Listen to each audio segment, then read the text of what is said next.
Someone asked me if I did any soundproofing in my basement, and the answer is no, not a chance. That stuff's expensive, and I'm not a pro studio. I just want to get my ideas onto recording, and some of the stuff, I think they call it pyramid foam, is retarded per sheet. It's just retarded. And then, you know what, I have shelving, I got storage stuff, I've got to have room in my basement. It still functions as a basement for other things. Okay, I was asked a few times when I played live with Flat Stanley about the keyboard sequencing. And there's this thing locally, you know, where MIDI is a bad word, MIDI, woo. You know what? Our band never used MIDI. People don't understand what the term MIDI really is.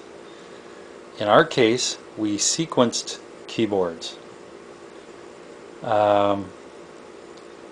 Basically, sequencing is I play the keyboard part, and it's either recorded by the keyboard or it's recorded into recording software. That's as simple as it is. I actually played the parts. People got this misconception that you could download MIDI files off the internet and use them with your band, and it was like cheating. Well, someone actually plays these MIDI files online, and this MIDI language basically is universal to computers and will play on it or play a keyboard, but it won't assign the sounds, the proper sounds. That's why some MIDI files, if you download them off the internet, sound like old little toys kids have, wind-up toys. But anyways, there's a difference between MIDI and sequencing, in the sense that sequencing is you're actually playing to a click track, recording your actual fingers touching the keyboard. And if you think that's cheating, then you don't know anything about it. Our band used to do a lot of Pink Floyd and Rush, and I had to play all those parts. They're basically a track now, recorded on mini discs, which I had shown you earlier in a video on some of the gear I use. I use mini discs, so I record all the parts on the computer in a multi-track software. And basically what I do is I pan the keyboards left or right, depending on, I'm trying to think back here if it's left. Actually, I pan all the music to the right, but I keep a click track to the left. Okay?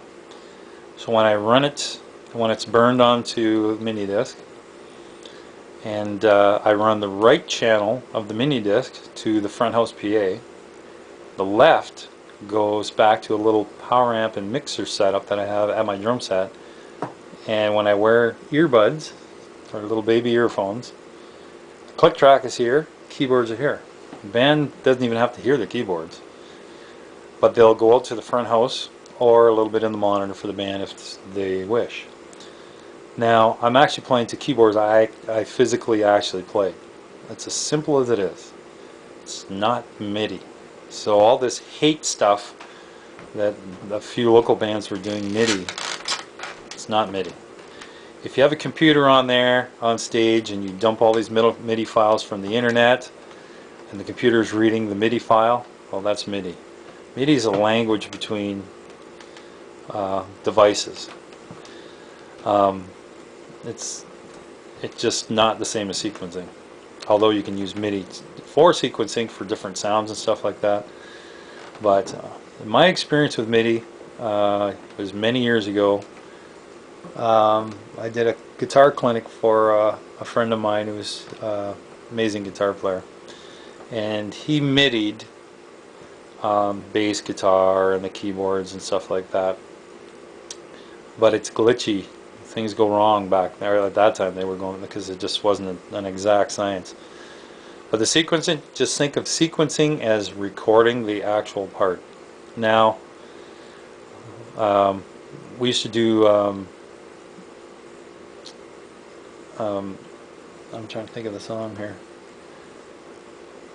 Spaceship Superstar by Prism. Amazing keyboard solo at the end.